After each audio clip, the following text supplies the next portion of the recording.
Om Namo Bhagavate Vasudevaya.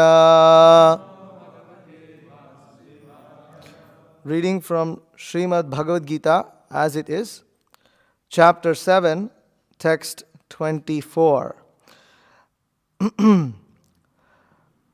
Avyaktam vyaktim apannam.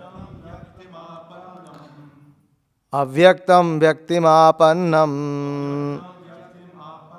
Manyante mama buddhayaha. Manyante mama buddhayaha.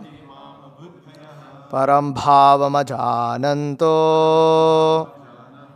Param bhavamajananto. Mamavyamanuttama. Mamavyamanuttama.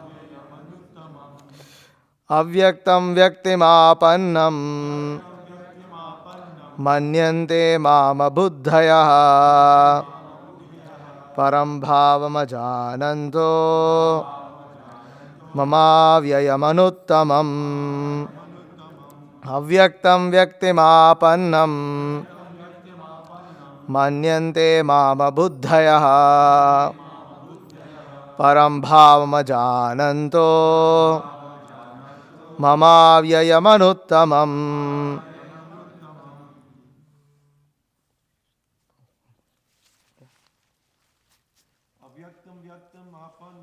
Avyaktam vyaktimapannam. Manyante mama buddhayaha. Param bhavamajananto. Mamavyamanuttama. Avyaktam vyaktimapannam. Manyante mama buddhayaha. Param bhavamajananto. Mamavyamanuttama. Avyaktam vyaktimapannam. Manyante mama buddhayaha. Param bhavamajananto. Mamavyamanuttama. Ladies. Avyaktam vyaktimapannam. Manyante mama buddhayaha. Param bhavamajananto. Mamavyamanuttama. Okay, word-to-word translations. Avyaktam, non-manifested. Vyaktim, personality. Apannam, achieved. Manyante, think. Mam, me. Abuddhayaha, less intelligent persons. Param, supreme. Bhavam, existence. Ajanantaha, without knowing. Mama, my. Avyayam, imperishable. Anuttamam, the finest. Translation, purport by His Divine Grace A.C. Bhaktivedanta Swami Srila Prabhupada. Unintelligent men who do not know me perfectly think that I, the Supreme Personality of Godhead, Krishna, was impersonal before and have now assumed this personality. Due to their small knowledge, they do not know my higher nature, which is imperishable and supreme. Purport. Those who are worshippers of demigods have been described as less intelligent persons. And here the impersonalists are similarly described. Lord Krishna in his personal form is here speaking before Arjuna. And still due to ignorance, impersonalists argue that the Supreme Lord ultimately has no form. Yamunacharya, a great devotee of the Lord in the disciplic succession of Ramanujacharya, has written a very appropriate verse in this connection. He says, Tvam Shila Rupa Charitah Parama Prakrishthai Satvena Satvikataya Prabalaischa Shastraihi Prakyata Daiva Paramartha Vidamataischa Naiva Sura Prakritayah Prabhavanti Bodhum. My dear Lord, devotees like Vyasadeva and Narada know you to be the personality of Godhead. By understanding different Vedic literatures, one can come to know your characteristics, your form, and your activities, and one can thus understand that you are the Supreme Personality of Godhead. But those who are in the modes of passion and ignorance, the demons, the non-devotees, cannot understand you. However expert such non-devotees may be in discussing Vedanta and the Upanishads and the other Vedic literatures, it is not possible for them to understand the personality of Godhead. Stotra Ratna 12. In the Brahma Samhita, it is stated that the personality of Godhead cannot be understood simply by study of the Vedanta literature. Only by the mercy of the Supreme Lord can the personality of the Supreme be known. Therefore, in this verse, it is clearly stated that not only are the worshippers of the demigods less intelligent, but those non-devotees who are engaged in Vedanta and speculation on Vedic literature without any tinge of true Krishna consciousness are also less intelligent. And for them, it is not possible to understand God's personal nature. Persons who are under the impression that the absolute truth is impersonal are described as abuddhayaha, which means those who do not know the ultimate feature of the absolute truth. In the Srimad Bhagavatam, it is stated that the supreme realization begins from the impersonal Brahman and then rises to the localized supersoul. But the ultimate word in the absolute truth is the personality of Godhead. Modern impersonalists are still less intelligent, for they do not even follow their great predecessor Shankaracharya, who has specifically stated that Krishna is the supreme personality of Godhead. Impersonalists, therefore, not knowing the supreme truth, think Krishna to be only the son of Devaki and Vasudeva, or a prince, or a powerful living entity. This is also condemned in Bhagavad Gita 9:11, Avajananti ma mudha manushim tanum ashritam. Only fools regard me as an ordinary person. The fact is that no one can understand Krishna without rendering devotional service and without developing Krishna consciousness. The Bhagavatam 10:14-29 confirms this. Atapi de deva padambujadvaya prasadaleshanugrihita evahi janati tattvam bhagavan mahimno nachanya ekopi chiram vichinvan. My Lord, even if one is favored by a slight trace of the mercy of your lotus feet, he can understand the greatness of your personality. But those who speculate to understand the Supreme Personality of Godhead are unable to know you, even though they continue to study the Vedas for many years. One cannot understand the Supreme Personality of Godhead, Krishna, or his form, quality, name simply by mental speculation or by discussing Vedic literature. One must understand him by devotional service. When one is fully engaged in Krishna consciousness, beginning by chanting the Mahamantra, Hare Krishna, Krishna Krishna, Hare Hare, Hare Rama, Rama Rama, Hare Hare, then only can one understand the Supreme Personality of Godhead. Non-devotee impersonalists think that Krishna has a body made of this material nature and that all his activities, his form and everything are Maya. These impersonalists are known as Mayavadis. They do not know the ultimate truth. The 20th verse clearly states, Kamaistaistai hitajnana prapadyante nidevataha. Those who are blinded by lusty desire surrender unto the different demigods. It is accepted that besides the Supreme Personality of Godhead, there are demigods who have their different planets, and the Lord also has a planet. As stated in the 23rd verse, Devan deva yajo yanti mad bhakta yanti mamapi. The worshippers of the demigods go to the different planets of the demigods, and those who are devotees of Lord Krishna go to the Krishna Loka planet. Although this is clearly stated, the foolish impersonalists still maintain that the Lord is formless and that these forms are impositions. From the study of the Gita, does it appear that the demigods and their abodes are impersonal? Clearly, neither the demigods nor Krishna, the Supreme Personality of Godhead, are impersonal. They are all persons. Lord Krishna is the Supreme Personality of Godhead, and he has his own planet, and the demigods have theirs. Therefore, the monistic contention that ultimate truth is formless and that form is imposed does not hold true. It is clearly stated here that it is not imposed. From the Bhagavad Gita, we can clearly understand that the forms of the demigods and the form of the Supreme Lord are simultaneously existing, and that Lord Krishna is Satchidananda, eternal blissful knowledge.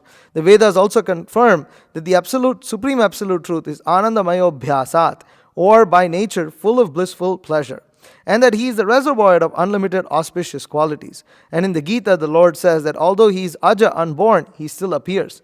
These are the facts that we should understand from the Bhagavad Gita. We cannot understand how the Supreme Personality of Godhead can be impersonal. The imposition theory of the impersonalist monist is false as far as the statements of the Gita are concerned. It is clear herein that the Supreme Absolute Truth, Lord Krishna, has both form and personality. Om Jnanatimirandasya Jnananjana Shalakaya Chakshurunmilitam Yena Tasmai Shri Gurave Namaha Shri Chaitanya Manobhishtam Stapitam Yena Bhutale Swayam Rupa Kadamahyam Dadati Swapadantikam Vandeham Shri Guru Shri Utaf Padakamalam Shri Gurun Vaishnavamscha Shri Rupam Sagajatam Sagana Raghunathanvitam Tam Sajivam Sadvaitam Savadhutam Parijana Sahitam Krishna Chaitanya Devam Shri Radha Krishna Padan Sagana Lalitha Shri Vishakhanvitamscha He Krishna Karuna Sindho Deenabandho Jagatpate Gopesha Gopika Kanta Radha Kanta Namostate Tapta Kanchana Gaurangi Radhe Vrindavaneshwari Vrishabhanu Sute Devi Pranamami Hari Priye Vancha Kalpatarubhyascha Kripa Sindhubhyevacha Patitanam Bhavanebhyo Vaishnavebhyo Namo Namaha Jaya Shri Krishna Chaitanya Prabhu Nityananda Shri Advaita Gadadhara Shri Vasadi Gaura Bhakta Vrinda Hare Krishna Krishna Krishna Hare Hare Hare Rama Rama Rama Hare Hare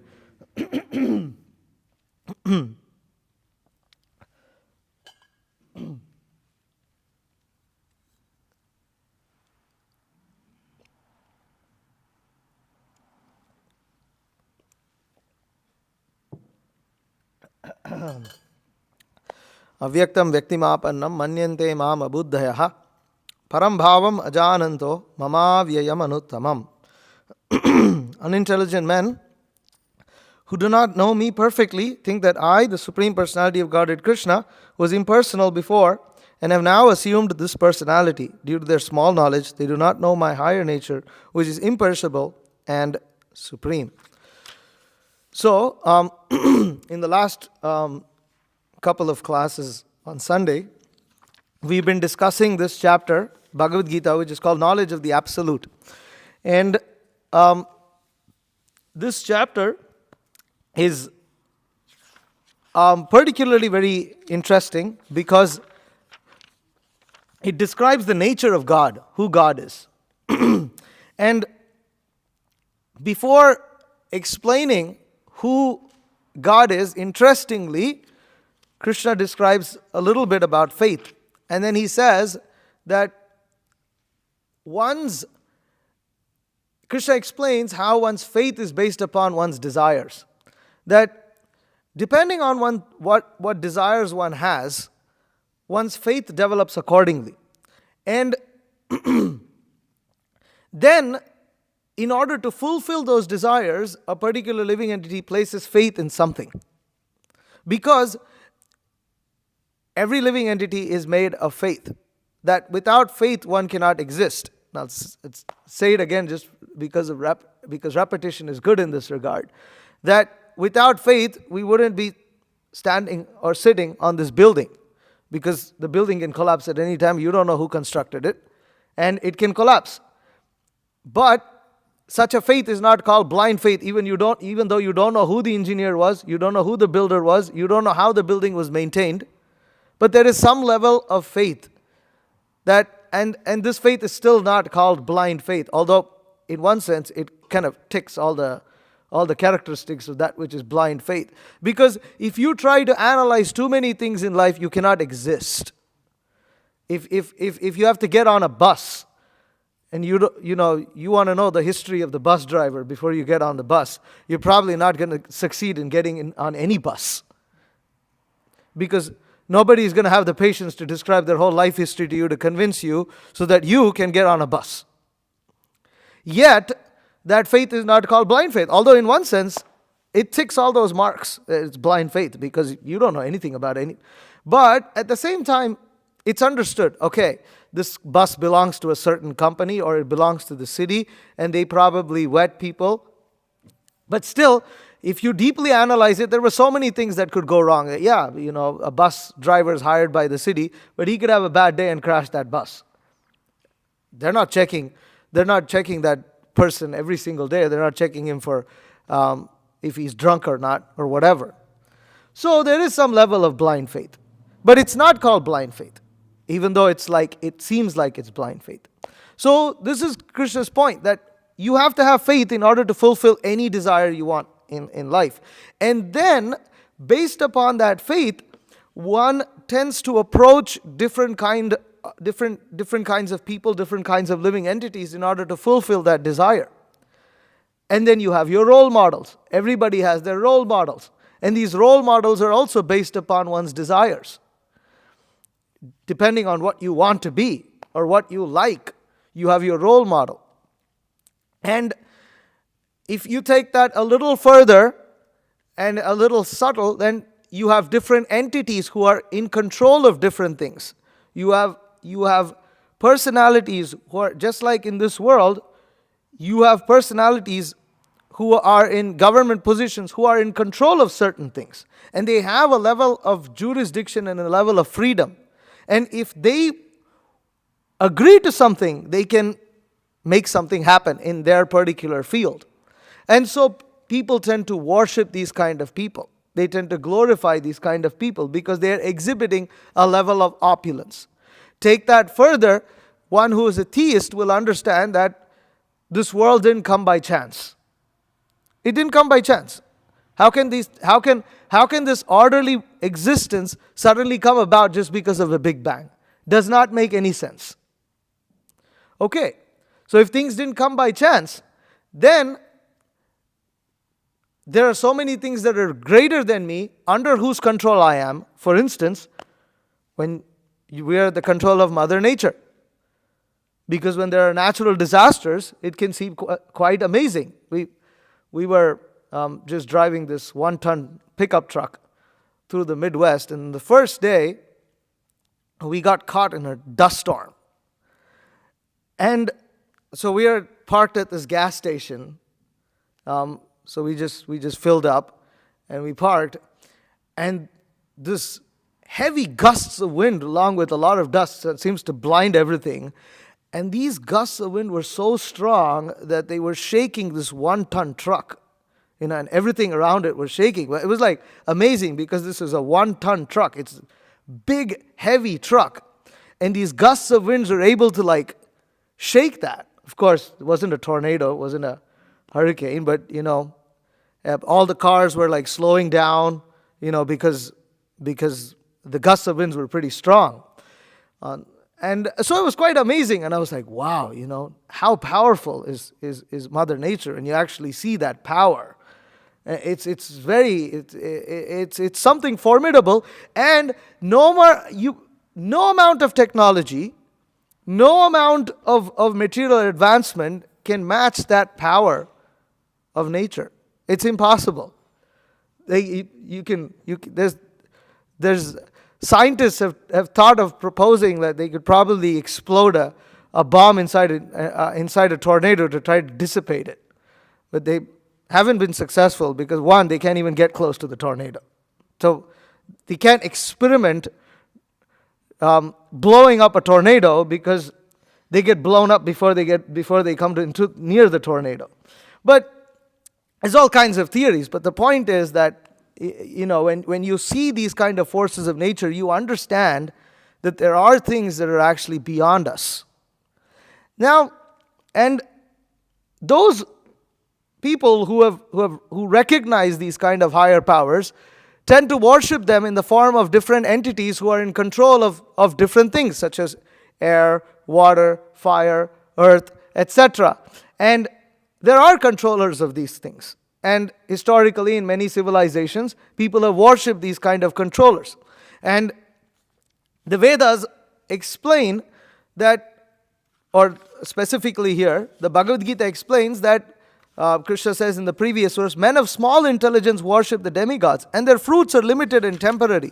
Because, somebody may worship the god of rain, or they may worship the sun god, or they may worship these things. But ultimately, it's within their limited material sphere. Because once their body perishes, then what happened to that benefit that they got by worshipping that particular entity? It's also gone. So, why? Because the demigods are also within the realm of this material universe. That the sun, the moon, the planets, and all nature that we see, this is not eternal. Why is it not eternal? Because it's very obvious to understand and this even material scientists accept this, that the universe was created at a certain point, which means the universe will be destroyed at a certain point. That which is created has to be destroyed. What is eternal? That which is never created will never be destroyed. Bhagavad Gita explains that we're not these body, we're spirit souls. And this is the first teaching of the Bhagavad Gita, because we're eternal. And we do not perish when the body perishes. But less intelligent living entities who are not interested in understanding who they actually are. They are just interested in living a comfortable life in this world. They tend to worship these kind of demigods. Or they tend to worship God himself, but for these material benefits. Only for satisfying their day-to-day needs. As it said, Dhanam Dehi, Rupavati Bharya Dehi, Putra Dehi. So this is like prayers that in Sanskrit towards demigods. Dhanam Dehi, give me wealth. Rupavati Bharya Dehi, give me a beautiful wife. Then Putra Dehi, give me a beautiful, give me a virtuous son. Give me a nice child, or give me power. Give me some level of respect. Give me good health. These are things that people pray for. But the benefit of all these prayers end at the time of death. And less intelligent people do not understand that all these benefits end with death. And they pray for something that is ultimately perishable. Why do they pray for that? Because they're very interested in that temporary benefit. That's all they care about. They don't care that they're eternal. They're going to exist beyond the existence of those benefits. And okay, so what's the problem? The problem is when those benefits cease, you're going to become dissatisfied again. That is the main problem. The problem is not, okay,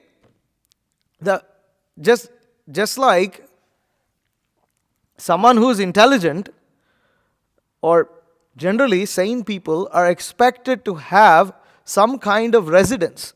And what does a residence mean? A residence means you have a place to live. And that place to live means you're staying there for some time. It's not, but if someone who doesn't care about having a long-term residence, doesn't mind sleeping anywhere and everywhere. Now, those are two kinds of people. They're either homeless or they're highly renounced. Now, I'm not talking of the second category of highly renounced people. Those highly renounced people don't care for material pleasures. Therefore, they don't waste time trying to do all these things. They are highly exalted, saintly people who are so spiritually realized and tasting something on such a highly eternal platform that they don't care for temporary benefits. They don't even care for the maintenance of the body so much. That is different. That is a very, very highly elevated category. And then you have the other extreme, which is in the mode of ignorance, where they can't think about anything long term. They're so interested in short-term benefits. Examples of these people? Drug addicts. It's that short-term pleasure. That's all they care. They don't care. They don't care that they're killing themselves. They don't care that their families are getting destroyed. They don't care that so much money is getting wasted. They don't care that they're even starving. All they care is about that benefit that they get, that momentary benefit. So, why are we explaining such an extreme example? Because it is that tendency that carries over. And it's that less intelligent tendency that carries over to even people who are thinking, well, all I want to be is rich. What's wrong in being rich? What's wrong in wanting to have a lot of money? My goal of my life is to make a lot of money. What's wrong with that? What's wrong is that even if you become rich, and that's a big if, what are you going to achieve? Oh, I'll become happy. For how long? At best, you'll be, till death. But then even if you look people who are rich, are they happy? Not really. Not really. You have so many celebrities who come out of their shadows and then say, Actually, I'm suffering from depression. You have comedians who come and say, I'm suffering from depression. They're supposed to be helping others alleviate depression, but they're depressed. They have a lot of money, but they're not happy. So, those who are less intelligent think that happiness comes by gaining temporary benefits. Therefore, they're less intelligent. Now, in this verse that we are discussing today, Krishna is describing another class of less intelligent people. So there are two kinds of less intelligent people. And those who are, what's the problem of being less intelligent? What's the problem of being less intelligent? The problem of being less intelligent is you don't understand who Krishna is. What is the problem in not understanding who Krishna or God is? You can never actually attain eternal benefit, eternal bliss and happiness without understanding the source of that eternality, which is God Himself. Because we come from that source. We come from Krishna. We are eternal. We don't perish with this body. This doesn't take very much to understand that we inhabit this body. And that people talk so much about afterlife because they do think that they're going to survive and live after death. People think like it's quite common. Even with all the modern schooling and things like that. Still, bottom line, at the bottom of everything, people think, yeah, I'll live after death. It's there. And that's why modern science can't kill that. It cannot kill that innate, what can you call, instinct or feeling that people have. Which is why death is terrifying for one who doesn't understand what death is. But Krishna explains death very easily. Death is just like we change bodies throughout this life. We were once, a child, and then we were young, then we become middle-aged, and then we become old, and then you die. Now in this process, we are changing so many bodies. Even medical science admits that we're changing so many bodies. So similarly, at the time of death, just as a person gives up old garments and wears on new garments, the soul gives up an old body and takes a new body. That's it. This is the science of reincarnation. What determines that body is called karma. And the only way to get liberated from that cycle of birth and death is to understand our eternal nature. But you cannot understand our eternal nature without understanding the source of that eternal nature, which is Krishna, God Himself. And in order to understand that, we have to become intelligent. That intelligence is offered in books like the Bhagavad Gita. And Krishna here explains that those who are less intelligent cannot understand Him. So we saw one class of less intelligent people, because of material desires, they are not interested in understanding who God is. They don't care. God to them is an order supplier. That's all. I will go to church, I'll confess my sins, and now God needs to bless me. And what is that blessing? How do I know I got God's blessings? If I got a lot of money, I got a lot of God's blessings. If I get a lot of power, I have God's blessings. They estimate God's blessings in terms of material things. This is a class of less intelligent people. Because ultimately, if one analyzes this world deeply, one will understand actually it doesn't seem like we belong here. It doesn't seem like we belong here. You do understand that there's God, but there's also things that, why did God create? Why are there tornadoes? Why did God create this horrific thing called a tornado? Why did God create this horrific thing called a hurricane?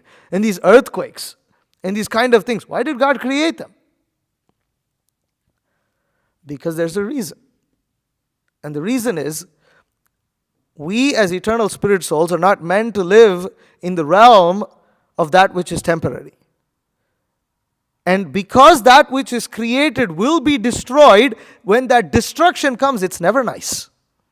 When destruction happens, it's always horrific. This morning, Navani Hoda Prabhu was giving a class about how destruction it can be a good thing. But when you see the destruction, it's never a pleasant thing to see it. It may be good, but it's never a nice thing to see it. It's always horrific. When you see a forest fire, you see some explosion. Even if it's a controlled explosion, it's a horrifying thing. So destruction in general is horrifying. Therefore, if we are very interested in material creation, then we must understand that it comes along with another package called material destruction. It's not that we like creation. We like creating new buildings. We like when people are born. We like new things. But I don't like to see things destroyed. It doesn't work that way. Because that which is created will be destroyed. But why do we like these things? Because ultimately we're trying to be happy. But we can understand that this happiness does not have to be temporary because we are eternal. If we are eternal, from that we can infer that because I eternally exist, there are other things that must eternally exist, such as eternal happiness. Because I eternally exist. And then we can understand that if we eternally exist, and things like, because I want to be happy, therefore there must be something called eternal happiness. Then from that we can also understand that along with that there must be a lot of other eternal things which also have form, which also have qualities, which also have nature, like this material world. In this material world you have so much variety. Where did all this variety come from? It comes from the eternal realm of God. Because the variety that we see here exists in Krishna's abode called Vaikuntha. But those who are less intelligent, as said in this verse, they think that Krishna was impersonal before and has now assumed their personality. Due to their small knowledge, they do not know my higher nature, which is imperishable and supreme. Because, so there is a class of people who, they realize, okay, so you have these forms in this world, you have all this variety, you have all these things. Now, if I want eternal happiness, I've got to give up the temporary. And in their mind, that which is temporary has form, it has qualities, it has characteristics. So we have relationships, we have personalities, you have societies. You have to give all this up. You have to give all this up because you want to be eternal. You don't want anything that's temporary. And where is all these things like friendship? Where is all these things like forms, qualities, nature, activities? This all exists in this temporary realm. Therefore, if you want to be steady, if you want to give up being attached to the temporary, then you must give up all these forms, you must give up all this. Their misunderstanding is that which is spiritual cannot have variety, cannot have a higher nature. It cannot have any nature. It becomes indescribable. And it must be just impersonal. This is what they think. Because they think that if you have nature, you have something, then it must be temporary. It must be temporary. How can it be eternal? It cannot be eternal. Because they have no experience of variety in the eternal realm. And because of that, these people declare that ultimately Krishna or God is impersonal. He doesn't have a form. He doesn't have anything. He cannot be described. He cannot be described in words. He cannot be understood. But then what is he? No, you cannot describe him. He's just beyond everything. Okay, beyond, but then what? No, that's it. You cannot describe. But Krishna here condemns those people. Why does he condemn those people? Because they think that when Krishna appears in this world and he gives books like Bhagavad Gita, Krishna is also an illusion like him, like themselves. That's what they think, that they think incarnations of God or different personalities. We're all one. We're all one. Ultimately, we're all one. We are one in terms of our nature, but we're not one in sense of that we are all one, that we don't have any individuality. They say that when you ultimately become liberated, you don't have individuality. You just merge. But Krishna condemns these people because in the Bhagavad Gita, for instance, in a couple of verses before, Krishna says that, the previous verse, Krishna says, those who worship the demigods go to the planets of the demigods, but my devotees ultimately reach my supreme planet. So Prabhupada is making the point, where is it impersonal? Where is it all energy? If those who worship the demigods go to the planets of the demigods, those who worship Krishna go to the planet of Krishna, where is here everything one? This is not found in Bhagavad Gita, nor is it found anywhere else. But this is a very prevalent idea. And why is this, and especially nowadays in New Age spirituality, this is very, very, very popular, this idea. That we're all, people who do, generally you will find these kind of like pseudo-spiritual sessions, whatever they may be, a sound bath, or what other things are there? There's so many kinds of things. Chakra, healing, and then you have, what else? You have so many kinds of things. They have these crystal what? Yeah, crystal healing or whatever. The thing is, while these particular things may have certain benefits, the problem is, if they have a misunderstanding that ultimately everything is one, then they do not achieve eternal benefit. This is the problem. And we're not talking, you have a sound bath and you feel a little better at that point of time, that's another thing. That's another thing. But if you say, actually everything is one. After you do that, you also say everything is one. You mix everything together. Where is the understanding? How is everything one? Okay, if everything is one, how are we all different right now? If everything is one, then is my bank balance and your bank balance the same? Is it all one? The people who are preaching that is all one, and they collect money from you so that they do the sound healing, will they say, actually your money and my money is all one, so you don't have to pay me? Will they accept? No. If I'm hungry, it doesn't mean that you're hungry. So we have individuality right now. Oh, no, actually it's all illusion. It's all illusion. We're all actually one. In the ultimate sense, we're all one.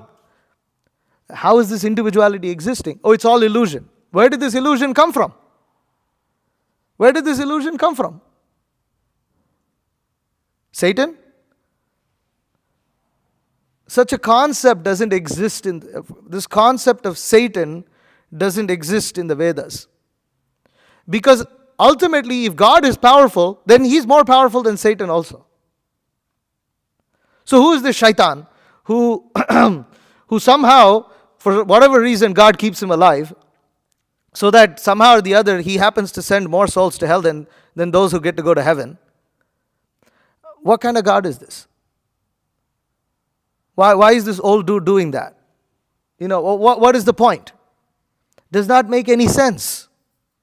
So in Bhagavad Gita, Krishna never speaks of someone like some Satan, some kind of evil devil, who's somehow trying to turn people away from Krishna. It's Krishna's own illusory energy.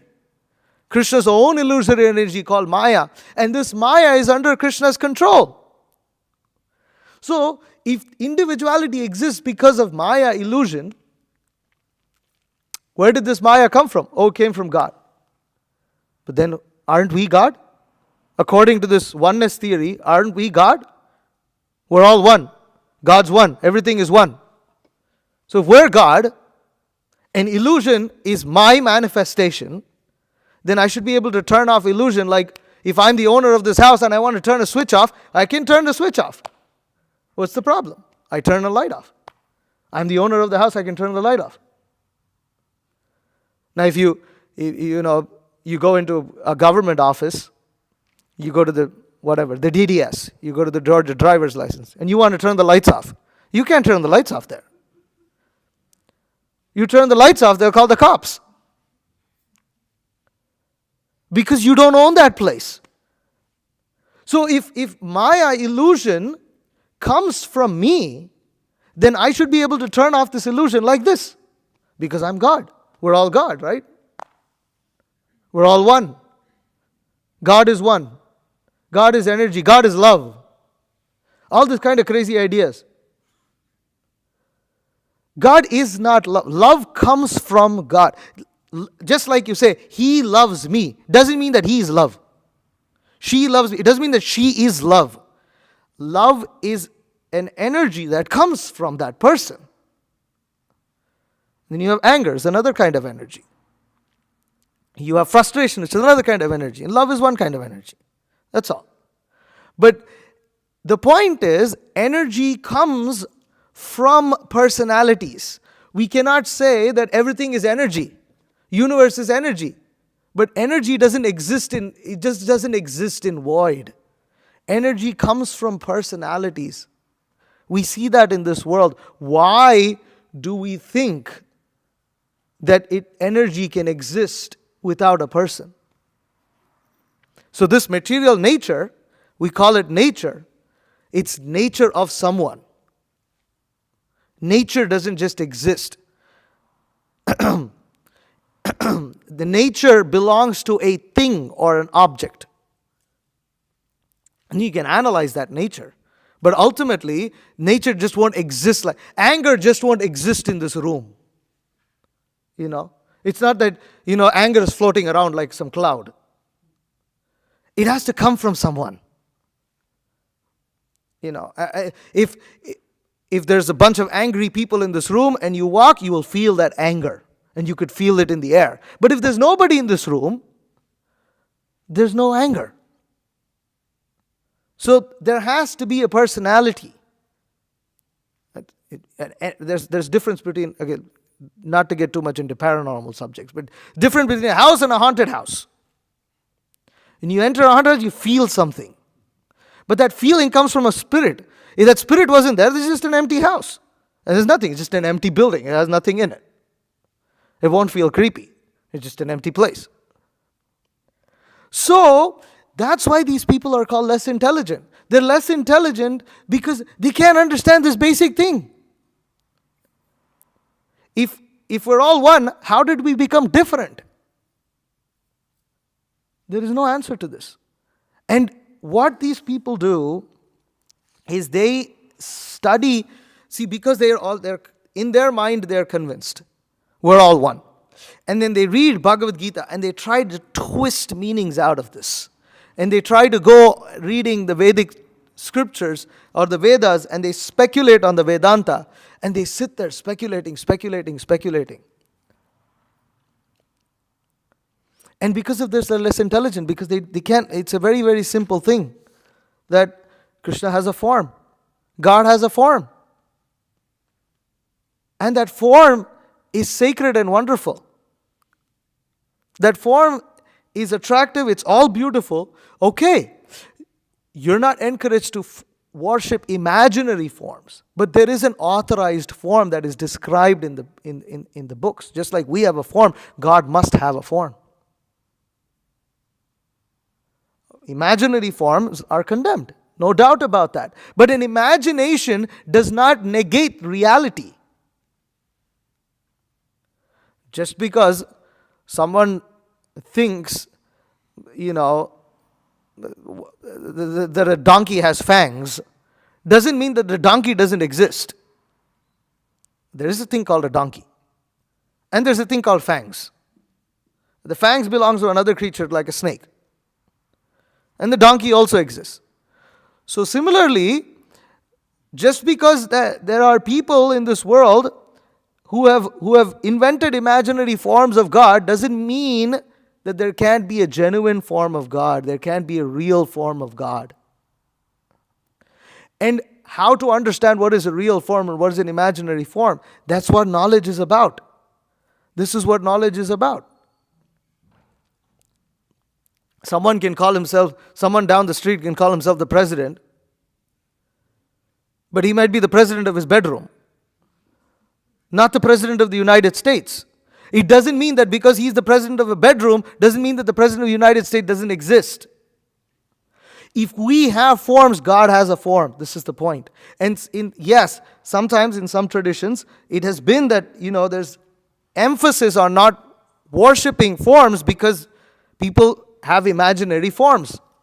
And they imagine certain forms. But that doesn't mean that that doesn't mean that God is formless, or that forms in itself are something wrong. If we take that, in fact, there is this, I can't remember right now, but there's literally a verse in the Bible that condemns worship of all forms or keeping any kind of form in one's house. But then you can't even have a painting of a mountain because that's a form. It's the form of anything. You can't have a picture of your family because they have forms. We have to understand how to take these things and how to understand these things and how to understand it in real knowledge. And Krishna explains that those who are less intelligent, they cannot understand that he has a form. They cannot accept that he has a form. But those who are intelligent, they will analyze these things. Because again, the Bhagavad Gita is the science of self-realization. It is the science of understanding God. It is the science of understanding who we are. It is the science of understanding this material universe. And it has nothing to do whether we are a Christian, Muslim, Hindu, whatever. Because whatever we just spoke right now, it has nothing to do with what religion you are. These are related to the eternal nature of something. And so this chapter talks about the eternal nature of God. So we don't have to be a Christian or a Muslim to discuss the nature of this phone. The nature of this phone can be discussed and understood independent of what race we are, what religion we are, what caste we are. Similarly, God, Krishna, can also be understood in that way. The reason why people think that, it's my faith, it's because they actually think that you need to have some level of blind faith to understand God. You need to have some level of blind faith. But no, we don't need any blind faith. One does not need to have blind faith to chant Hare Krishna. One student was telling me in Kenes, I was like, to chant Hare, I have to have some faith in this for me to have some benefit. No, it's a process. If you apply yourself in the process will work. It doesn't mean that you have to believe in the process. Of course, when the process works, then automatically you gain faith. And that's the nature of everything. Initially, I remember as a child, when I first saw an escalator, I was freaked out. And I wouldn't get on it. I wouldn't get on the escalator. I would throw a big tantrum. My mom had to she'd have to force me onto the escalator. But then, after a few times, I didn't mind it anymore. Because I was like, I did get to the top, and I didn't die. So it's because otherwise it's like this freaky thing that's just like moving, front, and suddenly it's flat, and then it suddenly raises up. It's like, oh my God, what is this? It's like I'm not getting on this thing. But then once you do it a few times, you get faith. Now that faith is not blind, it's coming out of experience. So Krishna consciousness is an experiential science of God, of self-realization. What does it require to apply oneself to the process? A little intelligence, not blind faith. A little intelligence, because everything can be explained here. Okay, just like you get on an escalator. Okay, look, everybody in front of you is getting on the escalator. Old grandma is getting on the escalator and getting on top. Stop freaking out, get on the escalator. This is called reasoning. To explain someone, calm down, chill out, everything's okay. The building's not going to cave in because we've used it yesterday, we used it day before yesterday, we used it 1 month ago, it was fine. So it's not going to implode. Okay, so then you chill out and you go. So same thing. We've chill out a little bit with the reasoning that Krishna offers so much in Bhagavad Gita, 700 verses, amazing knowledge. You cannot find this kind of knowledge, this science, elaborate science of God consciousness as seen in the Bhagavad Gita anywhere else. So that is all that's required. And therefore Srila Prabhupada says here that one must understand him by devotional service when one is fully engaged in Krishna consciousness, beginning by chanting the Mahamantra, Hare Krishna, Krishna Krishna, Hare Hare, Hare Rama, Rama Rama, Hare Hare. Then only can one understand the Supreme Personality of Godhead. So that is our request to everyone over here. Apply yourself to the process. And then, if you experience something, you can continue. But the thing is, you will experience something. We're confident of that. Just like, a scientist can confidently tell that if you're going to drink water out of a sewer, you're probably going to fall sick. I'm very confident of that. Maybe there might be a few lucky cases who didn't fall sick. But even if they continue doing that longer, definitely they're going to fall sick. Because it's a process. So if you take up the process of Krishna consciousness, certainly you will be benefited. But that's all. It takes a little intelligence to understand this, which is very different to the concept of religion that people think today. This is not that kind of stereotyped religion. Krishna consciousness is not a stereotyped religion. Krishna consciousness is a scientific spiritual process of God realization. And yes, the benefit is it offers eternal life of bliss and knowledge. Hare Krishna. Is there any questions or comments? Yes. Can you give the mic? Yeah. Mm-hmm. Oh, all the way in the back over there.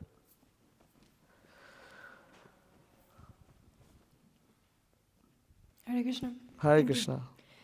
Thank you for your class. So I have a question about other religions and their understanding of Krishna. So are they mental speculating on what they think the form of Krishna looks like? Well, they don't call him Krishna, God. So is it a form of mental speculation of what they think God looks like? And because you hear people who are practicing or trying to be in a religion, it's yeah, God looks like this and that, but are they accurate? Well, their knowledge has to be understood, and it can be just like here, we can ask questions about the form of God also, and it can be answered. And similarly, for instance, at least the only form of one form that I can think of is that, so God is the oldest person. Therefore, he must be very old. He's the oldest, very, very old. So therefore, they depict him as an old man. The problem is, when they depict him as an old man, we actually saw in the Canterbury Church in the United Kingdom, we saw a painting of Jesus Christ washing God's feet. It was formerly a Catholic church. Now is the Church of England. But there was a painting of God Jesus Christ washing God's feet. It's quite nice, because in the Vedic tradition, you wash the feet of elders. And this is something, and we also wash the feet of the Supreme Lord in our deity worship. But they've depicted God as a very old person. The problem with depicting him as a very old person, as someone and in that picture he was a little thin, he was a little frail. God was frail, thin, and he had white hair and, droopy skin. The problem is, if you think of anybody who's frail, who has droopy skin, who has, who's old, their existence is not that great because you have bodily problems at that age. Right? Old age. Old age means a lot of problems. The body's. So, if God is the eternal enjoyer, if He is supreme, and then how can He be old? He cannot suffer from the same inebrieties that we suffer, or that matter suffers from, because matter goes through a cycle of being new and then becoming old. But that which is eternal doesn't go through that.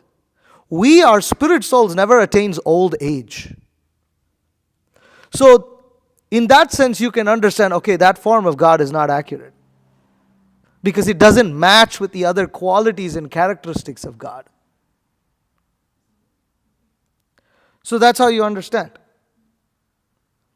But at the same time, it's nice that there is some concept of God. You understand? There is some concept of God. And that's okay. But yes, without... the thing is, if you don't have... If there is not proper scientific understanding, then there will always be something lacking. And therefore, Bhagavad Gita describes that in a very, very systematic manner.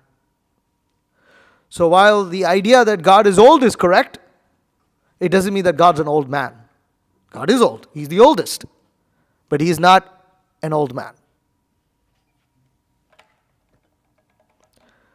Okay, anything else? Some? Oh, yeah.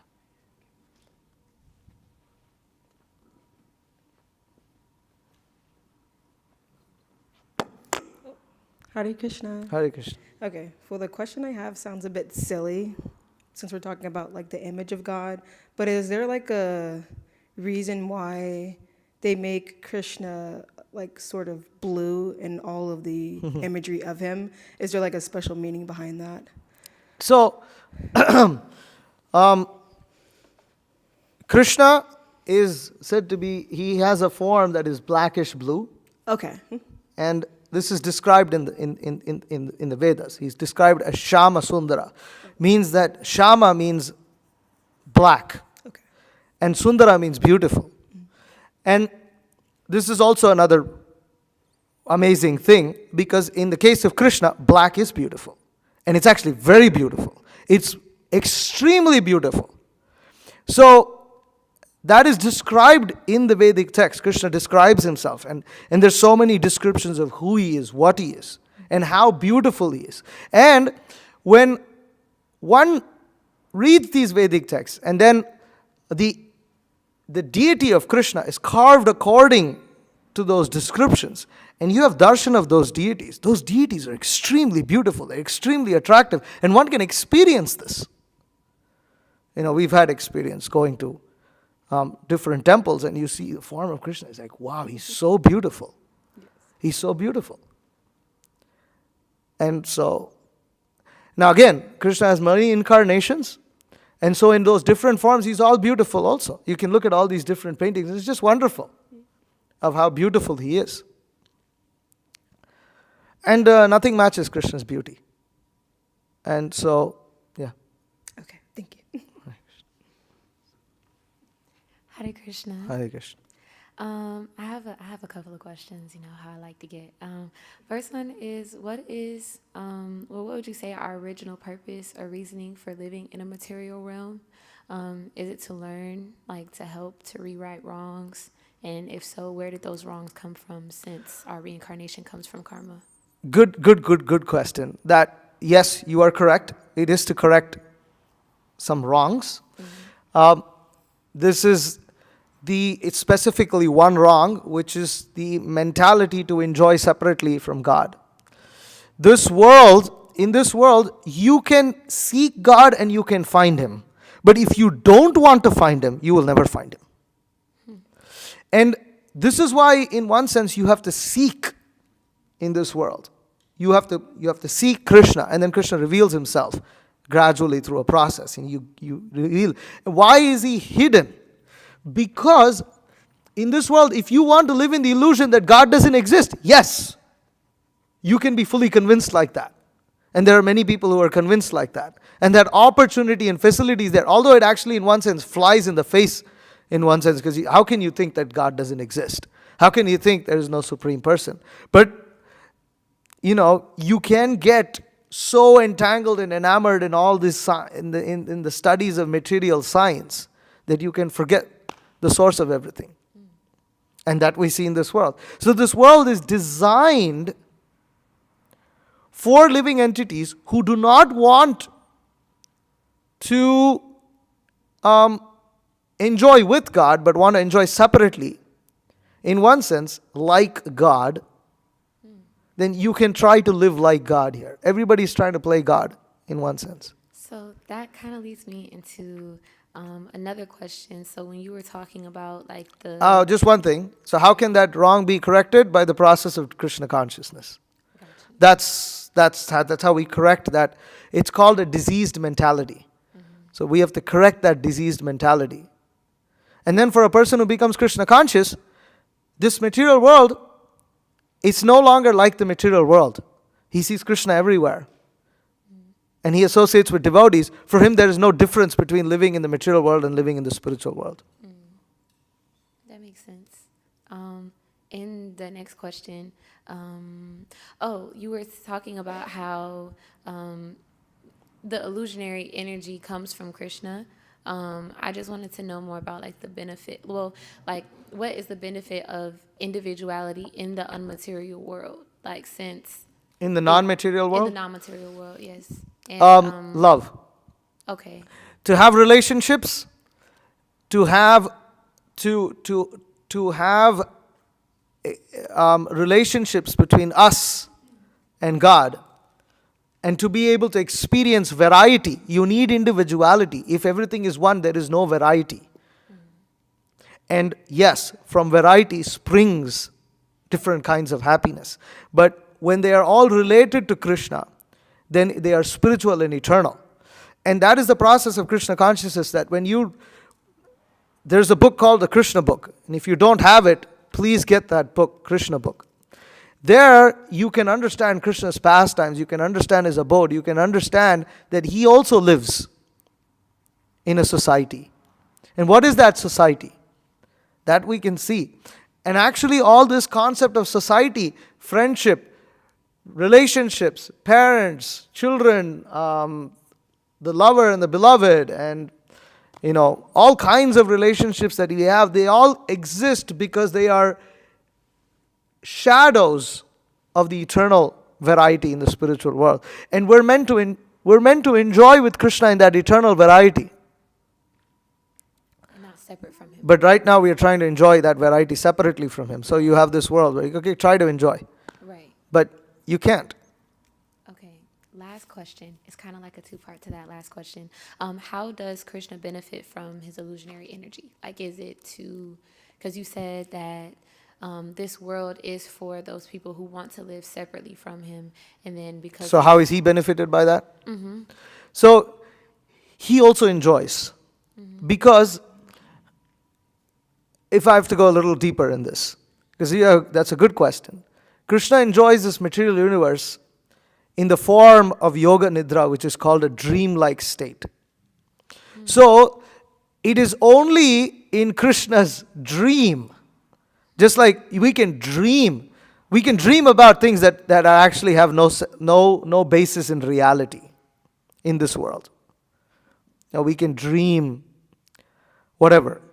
We can dream that we have wings and flying on top of a golden mountain, that whatever in the middle of the sea or something like this. Such a thing doesn't exist. Individual things of that may exist. Gold exists, mountain exists, wings exist, we exist, but all of them put together doesn't exist. So, similarly, this is actually, the material universe is a creation that comes from Krishna's dream-like transcendental state called Yoga Nidra. And he enjoys that dream just like we enjoy different dreams. But us being in that dream is the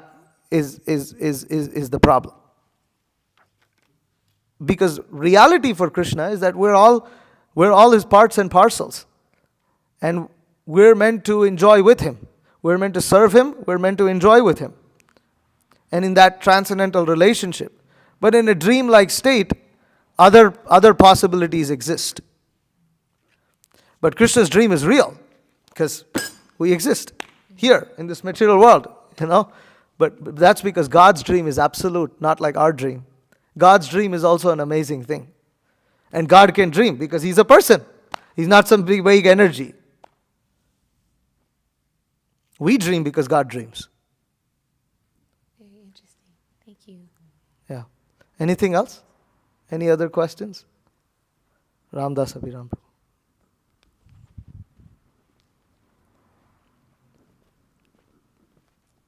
Hare Krishna, Prabhu. Hare Krishna. So today we went out on books. This person came out and it was like, God, you guys worship an image of God, and we don't believe in this. But then I asked them, it's like, you guys believe that God has a hand, leg, and a head, but he has no body. That's also an image. It doesn't matter if you have a hand, it has an image. You can't have, they believe that God has legs, arm, and head, but no body. It's far out. I'm like, okay. But then they also tell me from scripture that, this is what they believe and they don't follow not a religion, but then they're not following their own religion. They're supposed to be wearing this thing over their head, not dressed the way they're supposed to. But then they're telling me that, we can't take your book because I follow this particular religion. But you're not following it. The next thing is that, for example, is like Christianity is like man are made in the image of God. Is saying man is something material. This image has been made from God. It's coming, So it's there. The image from God is there. Yeah. Like I said, there's the traditions where they emphasize not worshiping an image of God because people tend to imagine things about God and then worship. And then, they may worship someone with the head of, I don't know, whatever, a donkey or something like this. But it's not based on any scriptural understanding. But then, if something is based on scriptural understanding, then it should not be rejected. That's the point. Okay, all right. I think we'll end here. Thank you very much. Srimad Bhagavad Gita ki jai, Srila Prabhupada ki jai. Hare Krishna, vancha kalpatarubhyascha kripa sindhubhyo patitanam pavanebhyo vaishnavibhyo namo. Thank you very much for coming. I request everyone to kindly go downstairs to honor a wonderful Krishna Prasadam feast.